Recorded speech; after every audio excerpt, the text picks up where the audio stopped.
വണ്ടൂരിന്റെ മധുര സ്വപ്നങ്ങൾക്ക് വിസ്മയിപ്പിക്കുന്ന രുചിവൈവിധ്യങ്ങളുമായി saint bacon sweets, Kalikavu road, Wandoor. Phone 9656781415.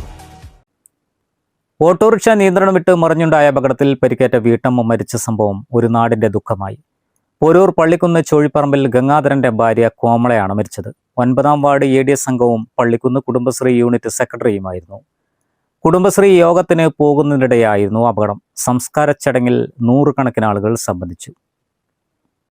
Cherukode Kudumbashree യോഗത്തിന് പോകുന്നതിനിടെ കഴിഞ്ഞ തിങ്കളാഴ്ച ഉച്ചയ്ക്കായിരുന്നു അപകടം. അപകടത്തിൽ തലയ്ക്ക് പരിക്കേറ്റതിനെ തുടർന്ന് പെരിന്തൽമണ്ണ മൗലാന ആശുപത്രി അത്യാഹിത വിഭാഗത്തിൽ ചികിത്സയിലായിരുന്നു. വ്യാഴാഴ്ച വൈകുന്നേരം 5 മണിയോടെയാണ് മരണം. എതിരെ വന്ന ബൈക്കിനെ വെട്ടിച്ചെടുക്കുന്നതിനിടെയാണ് ഓട്ടോ അപകടത്തിൽപ്പെട്ടത്. അപകടത്തിൽ ഓട്ടോ ഡ്രൈവർ ചാത്തങ്ങോട്ടുപുറം സ്വദേശി ഗോപാലൻ, പൂത്രക്കോവ് സ്വദേശിനി VS ശ്രീലത എന്നിവർക്കും പരിക്കേറ്റിട്ടുണ്ട്. സംസ്കാര ചടങ്ങുകൾ വീട്ടുവളപ്പിൽ നടന്നു. News bureau, Porur. സ്വപ്നങ്ങൾ സാക്ഷാത്കാരമാകുമ്പോൾ സന്തോഷങ്ങൾക്ക് അതിരുകളില്ലാത്ത ആനന്ദം. Mayuri golden diamonds, Kalikavu road, opposite town square, Wandoor.